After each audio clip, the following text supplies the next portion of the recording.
Hello friends, hello everyone. आज फिर से नया वीडियो, फिर से एक नए विषय पे चर्चा करेंगे। फिर से एक लाइफ की अमेजिंग चीज़, लाइफ की एक लर्निंग वाली चीज़ जिसकी विषय की बात होगी। एक लाइफ की चीज़ देखा जाए, देखिए कोई एक वही लड़का होता है जो सामान्य फैमिली में पैदा होकर के बुलंदियों को छूता है। एक वही बुलंदियों में रहने वाला जो है धरातल पे आ जाता है। तो ये फ़र्क कहाँ से आता है? देखिए, भाग्य का रोल, ये बात सही है कि किसी की कम है, किसी की ज़्यादा है, किसी की बहुत ज़्यादा है, किसी की ज़्यादा कम है। लेकिन अगर भाग्य ही सारे रोल अदा करे ज़िंदगी में, तो फिर जो लोग एक धरातल से बुलंदियों को छूते हैं, इसका डिफरेंस कहाँ से आता है? तो इसका डिफरेंस जो आता है वो चीज़ें होती हैं, आदमी कैसे कर्म, उसकी सोच कैसी होती है। अगर आप एक सही से वर्क कर रहे हैं, सही से कर्म कर रहे हैं, तो आप निश्चित तौर पर डे टू डे आगे बढ़ते जाएंगे। और एक उसी तरीके के हमेशा एक नीच और गिरे हुए वर्क अगर कर रहे हैं, तो आप जिस पोजीशन पे हैं वहाँ पे भी रहना मुश्किल हो जाएगा। तो इसी की बात कर रहे हैं कि एक नीच जो होता है उसकी किस्मत में हमेशा नीचता ही, दलितता ही लिखी हुई होती है। तो इसकी बात करें, इस पे डिस्कशन करें, उसके पहले एक कहानी सुनाते हैं। एक बार एक ब्राह्मणी एक कुटी में रहते थे। कुछ उनके जो कर्म थे, जात के तो ब्राह्मण थे, लेकिन उनके कर्म कुछ जो थे वो एक घिनौने गिरे हुए कर्म थे। अचानक वहाँ से भगवान शंकर और पार्वती जा रहे थे। पार्वती जी ने देखा, बोले पंडित जी हैं, पूजा करते हैं, भगवान का सुमिरन करते हैं, इनको कुछ आशीर्वाद दे दीजिए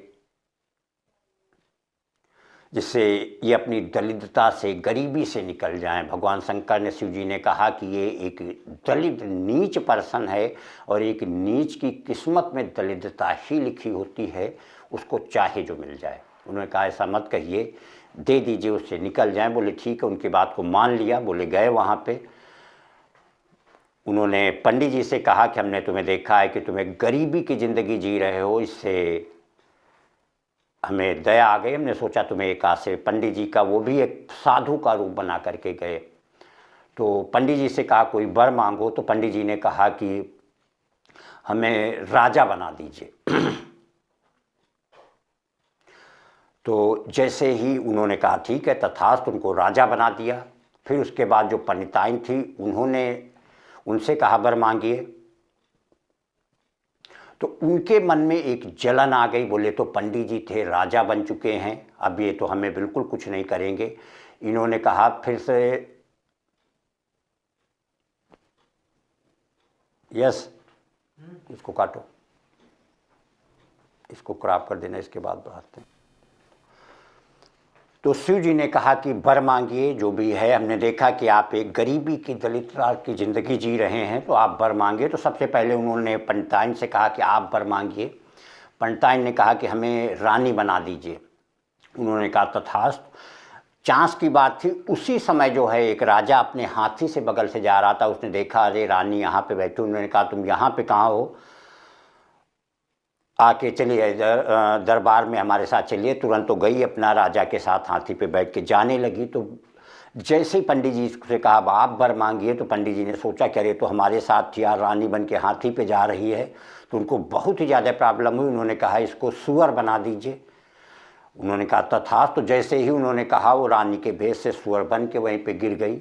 उनका बेटा था, बेटे से कहा, उन्होंने कहा वर मांगे। तो उसने सोचा कि हमारी माता जो है वो सुअर बन गई है। तो उसने कहा हमारी माता जो सुअर बन गई, उसको उसी भेष में ला दीजिए। उन्होंने कहा तथास्तु। देने के बाद भगवान शिव ने पार्वती से वही बात कही कि जिसकी अभी हम बात कर रहे थे, कि खुद जा कर के उसके पास गए, उसको वर देने को कहा। उसके बावजूद देखिए तीनों ने अपने अपने वर मांगे। उसका रिजल्ट क्या हुआ कि तीनों आज फिर उसी तरीके से हैं। तो ये एक कहानी छोटी है, लेकिन इसके थ्रू जो मैसेज आता है, क्योंकि तीनों की अपनी अलग अलग थिंकिंग, और एक आशीर्वाद मिलने के बाद भी उसी पोजीशन पे। कितने भी दुनिया में लोग हैं जो एक गरीबी से निकल के कहाँ बुलंदियों पे पहुँचते हैं, और एक अपनी जो बुलंदियों पे हों, एक अच्छी पोजीशन पे नीचे आ जाते हैं। तो आदमी के कर्म कैसे हैं, उसकी सोच कैसे है, वो चीज़ें डिसाइड करती हैं। महाभारत की बात ले लीजिए, वहीं पांडवों ने इतना स्ट्रगल करके एक इतिहास में अमर हो गए। वहीं दुर्योधन जो कि एक युवराज बनकर के पूरे परिवार का विनाश कर दिया। पूरा परिवार विनाश में मिल गया। वहीं रावण की बात करिए, सारा वैभव, इतना तीनों लोकों में उसका डंका बजता था, लेकिन उसके कर्म कुछ ऐसे थे कि उस कर्म की वजह से पूरा परिवार, राज समूल पूरा मिट गया।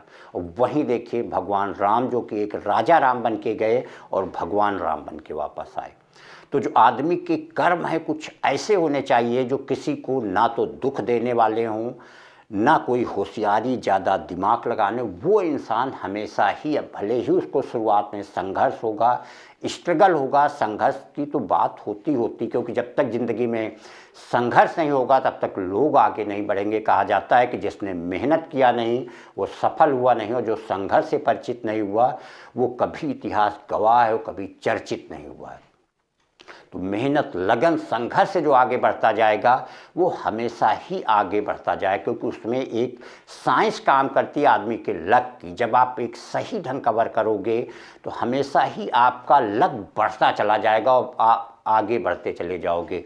और वहीं अगर आप गलत कर्म करोगे तो वही जो आपका लक है वो बैड लक में बदल करके सारी चीज़ें आपकी ज़िंदगी से धीरे धीरे ख़त्म होना शुरू हो जाएंगी, और एक फिर से आप धरातल में आ जाओगे और वही आपको सारा विनाश मिलाएगा। तो ये फ़र्क होता है कहीं पे लाइफ में जो भी कर्म हो, भले ही किसी की बिना नकल किए, बिना लोगों की परवाह किए एक सही वर्क करना चाहिए। अब ये वर्क में कोई क्या सोचता है, कोई कैसा क्या कहता है, ये उसका काम है, लेकिन अगर आप प्रॉपर वर्क कर रहे हैं तो डे टू डे आप आगे ही बढ़ते जाएंगे। लेकिन अगर वहीं आपका कर्म सही नहीं है, कितने भी लोग दुनिया में देख लीजिए कि नीचे से कहाँ पे जा कर के पहुँच गए।